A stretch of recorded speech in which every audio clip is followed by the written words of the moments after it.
अस्सलाम वालेकुम, नमस्कार, सत श्री अकाल एंड गुड इवनिंग। मैं हूं अर्जुन काजमी और आप हमेशा की तरह से देख रहे हैं पॉइंट ऑफ व्यू। हमारे साथ हैं जी आपके जाने पहचाने हरिमोहन जी। बहुत शुक्रिया सर कि आज आप आए। Thank you so much. आरजू जी, बहुत बहुत शुक्रिया आज आपने बुलाया।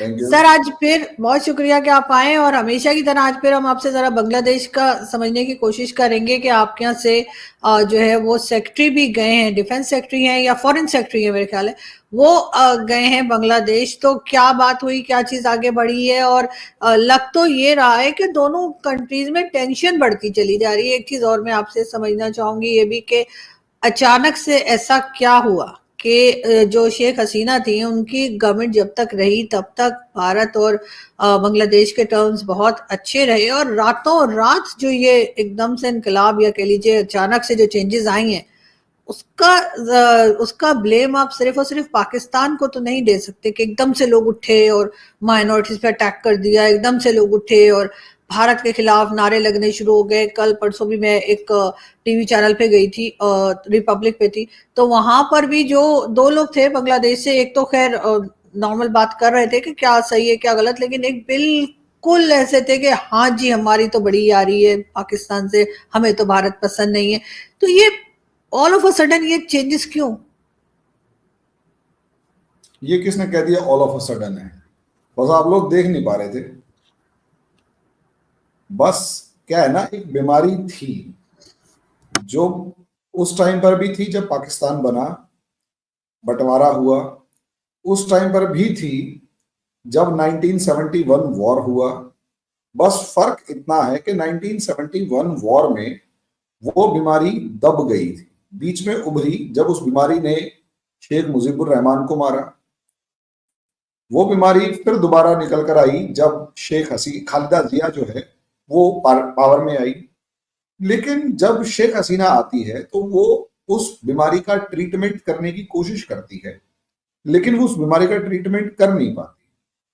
और जब अमेरिका के इंटरेस्ट्स यहां पर बढ़ते हैं तो वो बीमारी उभरकर इतनी तेजी से सामने आती है, या यूं कहें कि उस बीमारी को हवा देने के लिए जो जहर चाहिए था, या जो भी जो कहते हैं ना कि एक डोज चाहिए थी, वो दे दी गई। नतीजा उसका ये हुआ कि वो बीमारी इतनी बढ़ी कि आज के दिन पूरा का पूरा बांग्लादेश लहूलुहान है। और ये गारंटी की बात है, बांग्लादेश आप पाकिस्तान से कहीं ज्यादा लहूलुहान होगा। उसके पीछे का रीजन सबसे बड़ा ये है कि पाकिस्तान के लोगों ने उनके जहन के अंदर जो पुराने इन्वेडर्स हैं उन वो दिखाई दे रही है। और पाकिस्तान के वेस्ट में जो दो बड़ी एक या यूं कहें दो बड़ी इन्वेडिंग पावर्स हैं, उसमें मेनली एक अफगानिस्तान है। उसने पाकिस्तान को इतना ज्यादा परेशान कर दिया है कि पाकिस्तान कहीं ना कहीं अपना वो जो इस्लाम का जो एक जुनून था उसको भूल चुका है, और उसकी हालत खराब हो चुकी है। और कोई बड़ी बात नहीं है, वो इस्लामिक जुनून जो है वो तालिबानियों से भिड़ने के बाद वो उतर चुका है, और हालत ऐसी हो चुकी है कि बस कैसे भी हमारे को छुड़वा दो, पिंड छुड़वा दो हमारा, हमें माफी दिलवा दो, हम बस कैसे भी करके। वो है ना, वो एक मूवी आई थी हमारे यहाँ, गाजी नहीं, राजी। एक राजी मूवी आई थी, उसमें आलिया भट्ट है। वो पाकिस्तान के अंदर इंडियन एजेंट होती है, वो लास्ट सीन में रोती है कि मुझे घर जाना है, मुझे घर जाना है, मुझे घर जाना है। वो एक अजीब सा इमोशनल सीन बना के कोशिश कर गई थी कि उसका मतलब पूरा परिवार मर गया, जो भी था, पता नहीं क्या मामला था। लेकिन इस मामले को देखिए, पाकिस्तान अब वैसा ही है कि हमें अब वापस घर जाना है, हमारा पिंड छुड़ा दो, हमारा पिंड छुड़ा दो, और अफगानिस्तान से हमारा कैसे भी करके पीछा छुड़ा दो। और यही एक रीजन था जब जाकिर नाइक आपके यहाँ आया और उसने एक या दो बातें ऐसी बोली जिसकी वजह से पाकिस्तानी बर्दाश्त नहीं कर पाए, क्योंकि जैसे जैसे वो बोल रहा था वैसे वैसे उन्होंने उसके अंदर, जाकिर नाइक के अंदर, तालिबानियों का अक्स देखा। और जब वो उस स्टेज पर से, जब छोटी छोटी बच्चियां इनाम लेने आ रही, वो ट्रॉफी लेने आ रही थी या कुछ भी लेने आ रही थी, तो वो जब स्टेज छोड़ के भाग गया था तो उसने, आपके पाकिस्तानियों ने उसके अंदर कोई तालिबानी देखा। और पाकिस्तान वाले भले ही तालिबान रूल आने के बाद जितना मर्जी सेलिब्रेट करने, आज आप आरजू या जो भी XYZ वहां पर बैठे हुए हैं उनके दिल से पूछकर देखो कि क्या तालिबान रूल को वो एक्सेप्ट कर पाएंगे, क्या उतना रेडिकलिज्म एक्सेप्ट कर पाएंगे, या आरजू बुरके में बैठी घर में रोटियां सेक रही होगी, कहीं ना वो यूट्यूब के ऊपर दिखाई दे रही होगी। तो पाकिस्तान के अंदर जो एक इस्लाम और मुसलमान होने का एक जज्बा, जुनून, और वो हमारे यहाँ तो कहते हैं जो है ना भूत चढ़ा हुआ है किसी चीज का, तो वो तो उतर चुका है। और वो इंडिया से जब तक लड़ रहे थे तब तक कोई प्रॉब्लम नहीं थी, जब तक आप रशिया सोवियत यूनियन से लड़ रहे थे तब तक कोई प्रॉब्लम नहीं थी। लेकिन अब वो जो तालिबान खड़ा हुआ है ना, वो बता रहा है कि तुम्हें असली इस्लाम मैं सिखाऊंगा। और जब वो असली इस्लाम से रूबरू हो रहे हैं तो उनकी वो हालत खराब हो चुकी है। और यही रीजन है, कैसे भी करके वो इस जंग से, वो इस लड़ाई से, वो इस झगड़े से बाहर निकलना चाहते हैं। क्योंकि आप माने या ना माने, पंजाबी कौम एक ऐसी कौम रही है पाकिस्तान के अंदर, खासकर पाकिस्तानी पंजाब साइड वाली, अभी हमारे यहाँ भी ऐसे ही है, कोई बहुत ज्यादा वीर वगैरह नहीं है। ये तो सिखिज्म जो बाहर निकल कर आता है, तो महाराजा रंजीत सिंह जब बाहर निकल कर आते हैं, इनका राइज होता है, तब जाके कहीं ना कहीं थोड़ा सा एक इनकी पावर दिखाई देती है। वरना जो वेस्ट से इन्वेडर आया, उन्होंने सरेंडर किया और उसे दिल्ली छोड़ गए। और दिल्ली से कोई गया, उस दिल्ली वाले के सामने सरेंडर किया, उसे काबुल छोड़ आए। अब पहली बार ऐसा हुआ है कि आपकी जो कंट्री है, या ये जो इस खित्ते के लोग हैं, इस इलाके के लोग हैं, ये या तो, और ये इलाके के लोग जो हैं, ये पहली बार दो पावर्स के बीच में पिस गए हैं। इधर से दिल्ली धो रही है, उधर से काबुल धो रहा है। अब इन्हें समझ में आ गया कि भाई मामला क्या है, और इसलिए रो रहे हैं कि भाई मुझे घर जाना है, मेरे को ये नहीं चाहिए, नहीं चाहिए, नहीं चाहिए, मुझे माफ करो। लेकिन बांग्लादेश कहीं ज्यादा खतरनाक है, क्योंकि बांग्लादेश को अगर आप चारों तरफ से देखोगे तो वहां कोई भी उनको रेडिकल इस्लामिस्ट फोर्स वहां नजर नहीं आता, और है भी नहीं। वो अपने आप में उस पूरे इलाके में एक मुस्लिम देश है, बाकी सारे के सारे, भाई इंडिया तो हिंदू हो गया, जो नॉर्थ में नॉर्थ ईस्ट इंडिया हो गया उसमें क्रिश्चियंस हैं, उनकी पॉपुलेशन 20-25 लाख के आसपास है। भाई 14 करोड़ के सामने 25 लाख कुछ भी नहीं है। और वहीं म्यांमार को भी देखोगे तो एक छोटा देश है, कम पॉपुलेशन वाला देश है, लेकिन बुद्धिस्ट देश है। ऐसे में बांग्लादेशी, और तीसरी बात ये माने या ना माने, बांग्लादेश जो किसी टाइम पर बंगाल का हिस्सा होता था, ये शुरू से बुद्धिजीवी यानी एक इंटेलेक्चुअल टाइप के लोग हैं, इनमें दिमाग होता है, और कहीं ना कहीं दिमाग को ये यूज भी करते हैं। और इस चीज को समझिए, अब वो दिमाग कैसे यूज कर रहे हैं वो दूसरी बात है। भाई सीधी सी बात है, दिमाग AQ खान के अंदर भी था जो आपके यहाँ थे, और दिमाग हमारे APJ अब्दुल कलाम में भी था। अब APJ अब्दुल कलाम ने जो दिमाग का इस्तेमाल किया, वो मिसाइल मैन कहलाने के बावजूद दुनिया के best of the best personalities में से एक थे। और AQ खान को आपका पाकिस्तान इज्जत नहीं करता हो तो बाकी तो दूर की बात है। तो बांग्लादेश असलियत में अगर आप उठाकर देखेंगे तो ये अपने आप में एक ऐसे ब्रीड ऑफ मुस्लिम, मतलब एक ऐसी ब्रीड निकल कर आ रही है जिनको अभी तक इस्लाम का एक पक्ष तो मालूम है, लेकिन इनका कभी इस्लाम के नाम पर दूसरे किसी से सामना नहीं हुआ। और यही बांग्लादेश का पॉजिटिव पॉइंट पाकिस्तान और अमेरिका को दिखाई देता कि वो लोग असलियत में जानते हैं कि बांग्लादेश जो है वो अब इस्लाम के नाम पर इंडिया से खूब लड़ेगा, और इनको इस्लाम के नाम पर कोई टक्कर देने वाला है नहीं, जो इस्लाम के नाम पर, या यूं कहें रेडिकलाइज्ड इस्लाम के नाम पर इनका भूत उतार। इसलिए आप देखेंगे कि बांग्लादेश में एकदम से आग जो थी वो ऐसी उभर कर आई कि कुछ कहने की हद नहीं। लेकिन इसकी कहानी क्या है, जो मैंने आपको शुरुआत करी, और उसके बाद हम आएंगे कि वो जो हमारे विक्रम मिस्त्री सर है वो होके आए हैं, उसका रिजल्ट क्या निकला और क्या सॉल्यूशन निकलेगा, इसके ऊपर लास्ट में आऊंगा। माफ करना, लेकिन मैं ऐसे ही बता पा रहा हूँ, मेरे को फ्लो ऐसा। नहीं, हमें पसंद है आपके अंदाज जी, बताइए। देखिए, थैंक यू।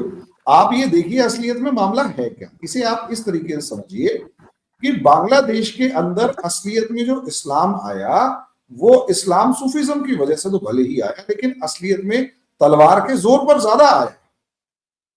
आज अगर आप देखोगे तो बंगाल में दो तरीके के मुसलमान हैं, एक तो वो जो सूफीज्म को मान रहे हैं, दूसरे वो जो प्योरेस्ट फॉर्म ऑफ इस्लाम को मान रहे हैं, और शायद हनफी सिलसिला वहां पर मौजूद है, हनफीज।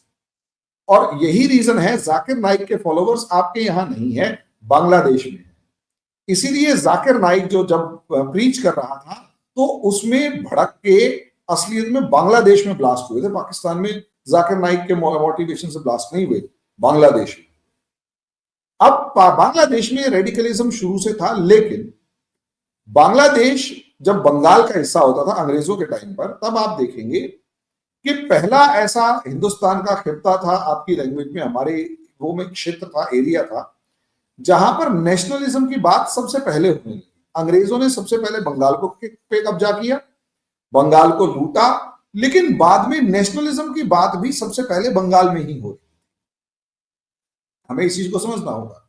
अब क्योंकि नेशनलिज्म की बात सबसे पहले बंगाल के अंदर हो रही थी, तो असलियत में आरजू जी कलेश यहीं से शुरू हुआ कि नेशनलिज्म की बात कहां से हो रही है, बंगाल से हो रही है। तो अंग्रेजों ने इस नेशनलिज्म को खत्म करने के लिए हिंदू वर्सेस मुस्लिम किया, और वहां पर हिंदू वर्सेस मुस्लिम इस लेवल पर किया कि उनके माइंडसेट को क्या, उनके रूट्स तक में हिंदू वर्सेस मुस्लिम एस्टैब्लिश कर दिया। अब इसका नेक्स्ट पार्ट क्या, जब हिंदुस्तान आजाद हुआ तो असलियत में पाकिस्तान बनने के लिए जो सबसे पहली लड़ाई थी वो पाकिस्तान में नहीं हुई थी, जो आज का पाकिस्तान है इसमें शुरू नहीं हुई थी। वो सबसे पहली लड़ाई जो थी वो बांग्लादेश में शुरू हुई।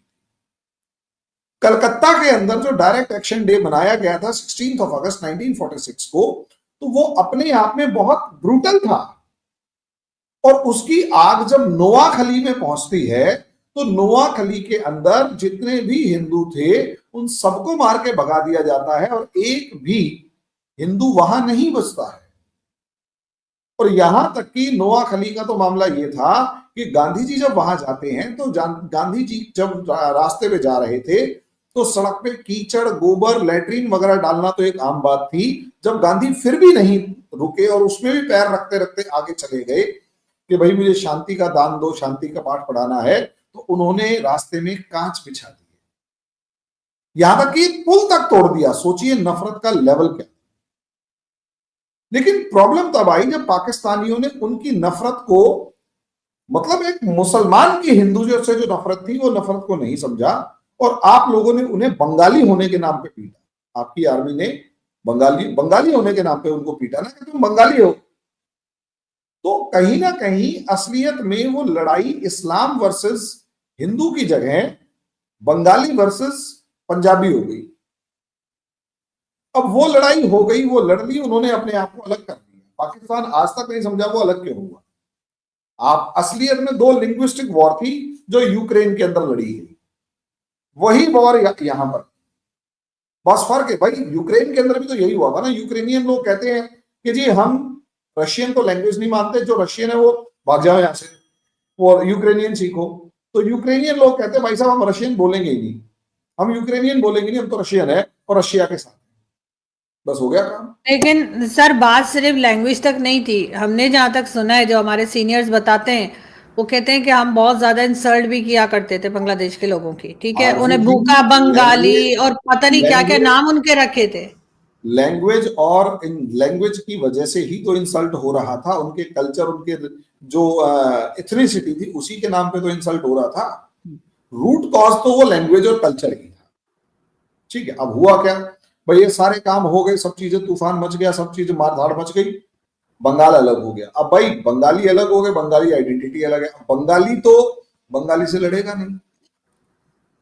तो असलियत में अब वहां दो आइडियाज हुए, एक कि हम बंगाली हैं, लेकिन अभी भी पाकिस्तान को सपोर्ट करने वाली एक वो ग्रुप जमात इस्लामी जो उस टाइम पर भी बांग्लादेश में पाकिस्तानी आर्मी का सपोर्ट कर रही थी, और वो कहती थी कि हम पाकिस्तान का हिस्सा और पाकिस्तान में इस्लाम के नाम पर हम रहेंगे, भले ही वो पाकिस्तान में क्या हो रहा है उनके साथ उससे मतलब ना।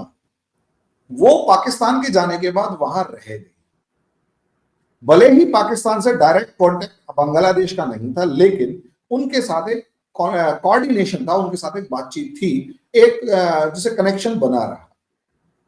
और असलियत में 1971 के बाद जब 1975 में शेख मुजीबुर रहमान को मारा गया तो यही लोग थे, और पूरे खानदान को मारा गया, 17 बंदों को एक रात में मारा गया। और उसके बाद जिया और रहमान जब आ जाता है तो उसको भी तो यही किया गया।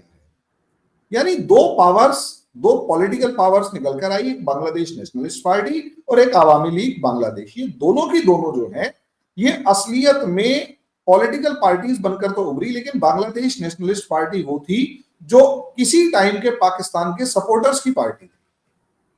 और उनको जमात इस्लामी का सपोर्ट भी था। और बांग्लादेश नेशनलिस्ट पार्टी जब जमात इस्लामी के दम पे चल रही है तो ऑब्वियस सी बात है जमात इस्लामी का मतलब ही रेडिकलिज्म है, हमें ये चीज समझनी होगी। तो वो आज तक जिंदा था और जैसे ही शेख हसीना हटी ये एकदम से पॉप अप हो गया। अमेरिका ने इसमें हवा देने का काम किया, इनको हथियार जो भी चाहिए था वो सब देने का काम किया और शुरुआत अमेरिका ने करके एटमॉस्फेयर बना के यूनिस को वहां बिठा के और जितने भी प्रो अवामी लीग लोग थे उनको भगा के वो पूरा इकोसिस्टम इन अ ब्लो खत्म किया गया। वो पूरा जो सिस्टम बनाया हुआ था वो पूरा एक ब्लो के साथ खत्म किया गया। जजेस से लेकर जुडिशियल से लेकर सब खत्म कर दिया। आर्मी के अंदर जो प्रो अवामी लीग लोग थे उन सबको खत्म कर भगा दिया। वॉलंटरी नहीं, एक कंपल्सिव रिटायरमेंट दिलवाई गई कि हटो, रिजाइन करो, दफा हो जाओ यहां से। उसके बाद हिंदुओं को मारा गया। अब यहां हिंदू ही टारगेट पर क्यों? यहां बांग्लादेश खेल रहा है पाकिस्तान और अमेरिका की गोद में, क्योंकि पाकिस्तान जानता है कि वो खुद एग्जॉस्ट हो चुका है, वो अब कुछ नहीं कर सकता। वो अफगानिस्तान से लड़े या इंडिया से लड़े। तो जिस तरीके से पाकिस्तान एलिगेशन लगाता है कि अफगानिस्तान इंडिया के पाकिस्तान के वेस्टर्न बॉर्डर पे उसको परेशान कर रहा है, तो अमेरिका के चक्कर में पाकिस्तान को भी तो मौका मिल गया इंडिया के ईस्टर्न बॉर्डर में आग लगाने का। अब बताइए, अब तक बांग्लादेश ने पाकिस्तान से क्या मंगाया? आटा, दाल, चावल, चीनी, कुछ ना, हथियार, गोला बारूद। वहां वाले लोग क्या डिमांड कर रहे हैं? मिसाइल्स, वो कैनन्स और उनके शेल्स, ये डिमांड कर रहे हैं। ये क्यों डिमांड कर रहे हैं? ये इसलिए डिमांड कर रहे हैं क्योंकि असलियत में अब उन्हें पता है, उनको भड़का दिया गया और उनको लगता है कि हम हिंदुओं को मारेंगे तो हिंदुस्तान हम पे हमला करेगा, तो हम पहले से ही तैयारी कर लें। उनके जो रिटायर्ड मेजर्स और ऑफिसर्स हैं वो सारे के सारे शोर मचा रहे हैं कि जी हम ऐसे कर देंगे वैसे कर देंगे। हैं कुछ नहीं, हम जानते हैं 80-90 हजार 1 लाख के आसपास की फौज है, उसके पास हथियार भी नहीं है, गोला बारूद तो भूल जाओ, ठीक है। और अगर वहां पर रिवोल्ट हो जाता है तो उनके बस की नहीं है उसको संभाल पाना। और अगर इंडिया वाले अपने जूते ना, खाली जूते भी है ना, बजा दें, वही होता ना, खाली जूते भी बजा दें तो वो पतलून ढीली करके भाग जाएंगे। लेकिन वही है, वॉर एक्सपीरियंस है नहीं, कुछ खाता जाता है नहीं, बस पतोलेबाजी हो रही है। और इंडिया की जो आर्मी है चौड़े किस बात पे हो रहे हैं सर? उनको अपनी कमजोरी का नहीं पता, चौड़े किस बात पे हो रहे हैं? और खामा खाई के पंगे लेना, मतलब अच्छी भली कंट्री चल रही है, चल के पंगे ले रहे हैं। उनके पीछे कोई खड़ा हुआ है, उन्हें ये नहीं पता कि उनके पीछे जो खड़ा हुआ है वो 2 बंदे खड़े हुए, उनमें से एक बंदा ऐसा है जो पीछे से कब गायब हो जाता पता नहीं, और दूसरा बंदा ऐसा है जो इंडिया से लड़ने के बाद 4 लड़ाइयां लड़ा और चारों के चारों हार गया, और 71 में तो पतलून छोड़ के भाग गया था अपनी। अब ऐसी सिचुएशन के अंदर आप ये बताओ ना, लेकिन उन्हें एक जोशीली बातें करनी है, हम ऐसे हम वैसे।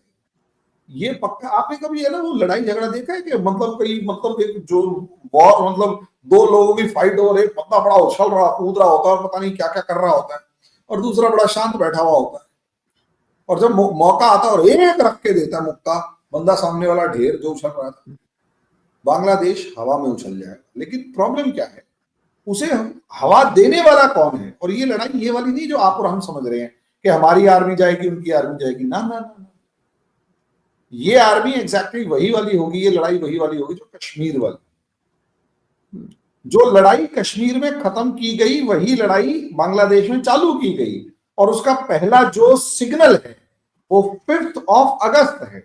5 अगस्त 2019 को जो लड़ाई इंडिया ने खत्म करके उसे नॉर्मलाइज कर दिया और मुद्दा खत्म कर दिया, तो 5 साल के बाद हमसे कहा गया कि मुद्दा तुमने एक खत्म किया, उससे कहीं ज्यादा बड़ा 15 गुना बड़ा मुद्दा और बड़ी टेंशन वाला मुद्दा, कश्मीर तो फिर भी लैंड लॉक्ड था, यहाँ तो उसके बॉर्डर्स हैं, उसका सी कोस्ट है, सब चीजें हैं, वो मुद्दा खड़ा कर रही है। इंडिया जानता है वो लड़ाई क्या है, इंडिया को पता है कि यहाँ लड़ाई आर्मी से नहीं लड़ी जाएगी, लेकिन इंडिया ये भी जानता है कि इसको हैंडल कैसे करना। मतलब ये कि ये चीज हैंडल हो जाएगी आपके ख्याल से? देखिए, ये आग पड़ोसी के घर में लगी रहेगी, वो आग मेरे घर में आए उससे पहले उसको वहीं निपटा। अजीत डोभाल की सिंपल स्टेटमेंट, कोई बंदा मेरे ऊपर 100 पत्थर अपने घर से फेंक रहा है और मैं उन 100 को रोकने की कोशिश कर रहा हूं तो मैं बेवकूफ हूं। मुझे उसके घर में घुस के उसे इतना मारना चाहिए कि वो पत्थर फेंकना भूल जाए। ये मतलब सिंपल आप कह रहे हैं कि भारत होती है। बांग्लादेश में घुस के उनको उनकी मार लगा सकता है, मैंने ऐसा बिल्कुल नहीं कहा। मतलब तो वही निकल रहा है ना। पत्थर फेंकने वाले को धोना है ना, तो उसके घर में जाके धो दो पत्थर फेंकने वाले को। अभी किसी ने पत्थर फेंके ही नहीं है, जिसने फेंके थे वो बेचारा अभी अधमरा हो चुका है। अब दूसरा फेंकने की कोशिश करेगा तो हमारे पास स्ट्रेटेजी है, वी आर रेडी। और ये तो ठीक है, देश एक महामानव होता है, और महामानव के महामानव मीन्स एक मतलब एक जो सुपर मैन टाइप का होता है, ये पैदा भी बहुत देर से होते हैं और मरते भी उससे भी देर से। और जंग लगातार चलती रहती है और दो कंट्रीज की लड़ाइयां आपस में होती रहती है। और जब लड़ाई करके दो कंट्रीज या ये सारी कंट्रीज लड़ना बंद कर देंगी तो यूरोप वाला हाल हो जाएगा कि वहां की पॉपुलेशन इतनी कमजोर हो चुकी होगी कि वो अपने आप को संभाल नहीं पाएगी। हमें इस चीज को देखना है। और रही बात, ये जितनी भी कोशिशें कर रहे हैं, और अच्छी बात है ना, हमने जो फिल्टर करना शुरू कर दिया अपने पूरे सिस्टम को। अरे एक एक जगह से 15-15, 20-20 हजार बांग्लादेशी निकल रहे हैं, सोचकर देखो। समझ रहे हो, एक घर के बिल्कुल। अंदर घर बना भी नहीं हुआ है, 81 वोटर आईडी कार्ड्स मिले वहां से। क्यों भाई, कहां से आ गए वो? ये काम जो है ना, एक एक गली कूचे के अंदर ये जो बीजेपी वाले करना शुरू कर चुके हैं, इनको जीना मुहाल कर देंगे सारे बांग्लादेशियों को और रोहिंग्याओं को। अब ये भागते जब फिरेंगे तब पता लगेगी। भाई अभी तक तो ठीक है यार, शेख हसीना बैठी हुई है, थोड़े बहुत इधर आ भी जाते हैं, कोई बात नहीं। हम भी लीनियंट थे कि चलो कोई बात नहीं, उनकी भी रोजी रोटी चल रही है। अब भैया वहां तुम हमला करोगे, लड़ोगे, ठीक है, तो हम भी तैयार हैं, इसमें कौन सी बड़ी बात है। पहले हमारे घर में जो जहरीले सांप हमने पाल रखे, पहले उनको तो भगाएं, और जब वहां पर नंबर आ जाएगा फिर ये हमारे ऊपर आरोप ना, एप्लीकेशन ना लगाएं कि जी फिर 2 टुकड़े कर दिए, 3 टुकड़े कर दिया, कुछ हो गया। क्योंकि अब की बार आर्या पार लड़ाई लड़ी जाएगी। वो कांग्रेस गवर्नमेंट नहीं है यहाँ पे जो लोग कुछ कर लेंगे और चुप बैठे रहेंगे। और जो विक्रम मिस्त्री जी गए हैं वो टटोलने गए हैं कि भाई तुम चाहते क्या, और उनकी बातों से साफ नजर आ गया कुछ नहीं चाहते, हम तो लड़ेंगे। ठीक है, और इसलिए हमारे हरियाणा में एक कहावत है, मतलब बात कहते हैं, नॉर्मली कहावत भी नहीं, बात कहते हैं कि यार ये चाहता क्या है, कि जोरदार तोड़ाई, लठ लेकर धना। मतलब कई बार होता है ना कि एक आदमी कभी कुछ कर रहा है, कभी कुछ कर रहा है, कभी कुछ कर रहा है, मानता नहीं है।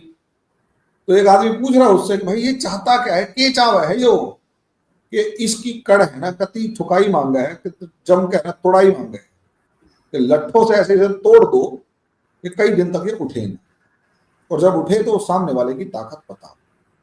बिल्कुल के साथ एग्जैक्टली यही है। बिल्कुल ऐसे। जी, हाँ, क्या कह रहे हैं आप, आपको नहीं लगता?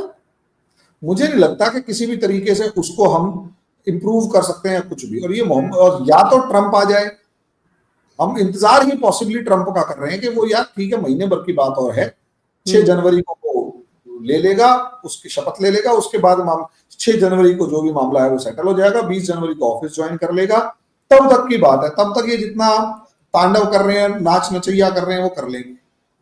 उसके बाद देखते हैं कि क्या मामला होता है, उसके बाद की सिचुएशन देखी जाएगी। अभी तो जो चल रहा है, अभी तो इसी तरह चलता रहेगा, अभी तो यही कह रहा हूं, ये जो शांत है ना, हमारी गवर्नमेंट की आदत है। अगर आप पिछले रिकॉर्ड को उठाकर देखेंगे तो हमारी गवर्नमेंट जो है वो तालिबान के मामले में भी साइड में खड़ी हुई थी और आप लोग सीटियां बजा रहे थे, और आज भी आप सीटियां बजा रहे हो और हमारी गवर्नमेंट फिर चुप बैठी हुई है, क्योंकि पता है मेरा टाइम जब आएगा मैं बहुत मारूंगा। This is the nature. यानी हम भी कुछ सीख नहीं रहे हैं अपनी हिस्ट्री से, हमने भी अपनी गलतियों से कुछ ना सीखने की कसम खा रखी है। लेकिन बहरहाल इस न्यूज के ऊपर तो जाहिर है हमारी नजर रहेगी और हम अपडेट्स जो हैं उस पर बात भी अपने आपसे बच्चों को करते हिस्ट्री रहेंगे। इसलिए पढ़ाते हैं ताकि सीखो हाँ, क्या क्या हुआ है हमारे साथ, होना भी यही चाहिए कि हिस्ट्री से, लेकिन हमारे अनफॉर्चुनेटली हिस्ट्री से हम कुछ सीखते नहीं है, पढ़ के या सुन के भूल जाते हैं, शायद इसी वजह से हमारा ये हाल है। पढ़ाते ही नहीं है आपके यहाँ। गलत हिस्ट्री पढ़ाते हैं, ये कह सकते हैं, हिस्ट्री पढ़ाते हैं लेकिन गलत हिस्ट्री पढ़ाते हैं। भाई गलत अगर हिस्ट्री पढ़ा रहे तो पढ़ाना थोड़ा हुआ, वो तो बेवकूफ बनाना हुआ। जो मर्जी कह ले, लेकिन हमने 12 लबावती हिस्ट्री बहुत से लोगों ने ठीक कर ली है, और थैंक्स टू सोशल मीडिया और इन सब चीजों को, कि जिसकी वजह से काफी लोगों ने अपने आप को सही किया है। बहुत शुक्रिया कि आपने यहाँ ज्वाइन किया। Thank you.